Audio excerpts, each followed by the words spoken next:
जय हिंद बच्चों, welcome back to Tripathi education new video. और आज का हमारा टॉपिक रहेगा ये लेक्चर नंबर 38 और 50 यानी कि आइंस्टीन इक्वेशन। इस वीडियो में हम क्या पढ़ने वाले हैं बेटा, देखिए जैसा कि हमने अभी पिछले वीडियो में बात किया था फोटो इलेक्ट्रिक इफेक्ट के बारे में।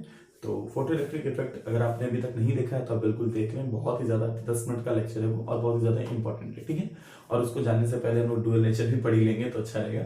लेकिन फिलहाल यहाँ पे आइंस्टीन इक्वेशन के बारे में बात करेंगे, ये भी फोटो इलेक्ट्रिक इफेक्ट के ऊपर ही डिपेंडेंट है। तो चलिए शुरू करते हैं उसको बिना किसी देरी के। बहुत ही छोटा टॉपिक है। जैसे कि बेटा देखिए फोटो इलेक्ट्रिक इफेक्ट क्या था, एक बार शॉर्ट टर्म में अगर हम आपको बात करें तो मान लीजिए कि ये कोई एक मेटेलिक सरफेस है, ठीक है। ऐसे तो ये कॉपी है, लेकिन मान लीजिए इस पे कोई मेटेलिक सरफेस है, इस पे लगातार अगर हम सनलाइट को डालते हैं तो सनलाइट जब इस पे पड़ेगी तो इसके वजह से इसमें से कुछ इलेक्ट्रॉन एमिट होंगे। तो एक सुटेबल फ्रीक्वेंसी होनी चाहिए, बस उसके लिए एक ही कंडीशन है कि भाई अगर सनलाइट किसी भी एक मेटेलिक सरफेस पे पड़ती है, अगर उसकी फ्रीक्वेंसी सुटेबल है यानी थ्रेशोल्ड फ्रीक्वेंसी से ज्यादा है तो उसकी वजह से उसमें से कुछ इलेक्ट्रॉन एमिट होते हैं। और इसी एमिशन ऑफ इलेक्ट्रॉन के प्रोसेस को क्या कहते हैं हम लोग, फोटो इलेक्ट्रिक इफेक्ट, ठीक है। Photo electric effect. तो यहां पर देखें अगर हम, तो जैसे मान लीजिए कि अगर एक एनर्जी है, ठीक है, मान लीजिए एक इस सरफेस पे, इसी सरफेस पे सनलाइट पड़ रही है, ठीक है। अब सनलाइट पड़ रही है तो जो इलेक्ट्रॉन को निकालना है, तो फोटोन लॉ में हमने पढ़ा कि एक फोटोन एक ही इलेक्ट्रॉन को निकाल सकता है, ठीक है। अब एक इलेक्ट्रॉन है तो फोटोन इस पे आया तो फोटोन अपनी एनर्जी पहले किस पे खर्च करेगा, इस इलेक्ट्रॉन को इस सरफेस से निकालने के लिए, ठीक।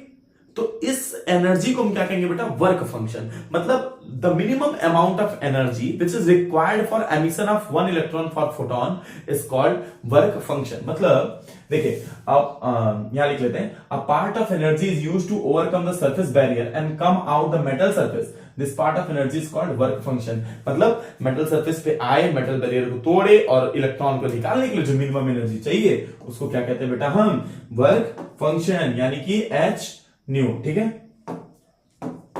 क्या कहेंगे, एच न्यू नॉट या फिर फाइव, ठीक। और उसके बाद अब मान लो जैसे हमने कहा कि एक उसके पास था, उसके पास उसने 80% उसको निकालने में निकाल दिया, लेकिन अब 20% बचा है ना, तो उसको 20% एनर्जी वो किसको दे देगा, इलेक्ट्रॉन को। तो आइंस्टीन ने कहा कि भाई जो remaining parts of energy is used to giving a velocity v to emitted photo electron, उस इलेक्ट्रॉन को वो अपनी वेलोसिटी के फॉर्म में एनर्जी दे देगा। तो एनर्जी किस फॉर्म में होती है, हाफ mv स्क्वायर। तो उन्होंने बोला कि according to law of conservation of energy, अगर फोटोन के पास h न्यू एनर्जी है, E बराबर h न्यू एनर्जी है, तो वो दो पार्ट्स में टूटेगी। मतलब अगर इसको बात करें हम तो कितना हो जाएगा बेटा ये हमारा, हाँ चलिए देखते हैं। अगर हम बात करें तो देखिए वो जो गिवन एनर्जी आएगी, मतलब एनर्जी ऑफ फोटोन जो होगी वो किसके किसके बराबर होगी। पहला तो बेटा उसने जो वर्क फंक्शन में बांट दिया, ठीक है, और प्लस उसके साथ साथ वर्क फंक्शन के बाद साथ साथ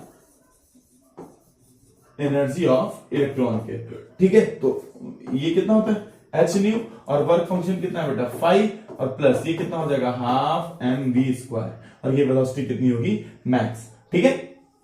5 बराबर कितना था एच न्यू नॉट इनिशियल, ठीक है, और हाफ कितना बेटा mv स्क्वायर। अब अगर वेलोसिटी निकालना है तो हम कितना कहेंगे बेटा, देखो ये हो जाएगा h common new minus new not, ठीक है, और ऊपर मल्टीप्लाई हो जाएगा हमारा कितना 2, और डिवाइडेड हो जाएगा m के, ये v स्क्वायर की वैल्यू आ जाएगी, ठीक है।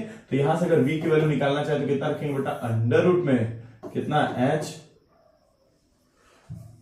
अच्छा भाई कहां भाग रहे देख रहे हो, हाँ। तो कितना हो जाएगा बेटा ये हमारा h new minus new not, और अपॉन में कितना m, और साथ में कितना 2, ठीक है, यही हमारा होगा। तो आज के लिए इतना ही, मिलते हैं नेक्स्ट वीडियो में, तब तक के लिए जय हिंद।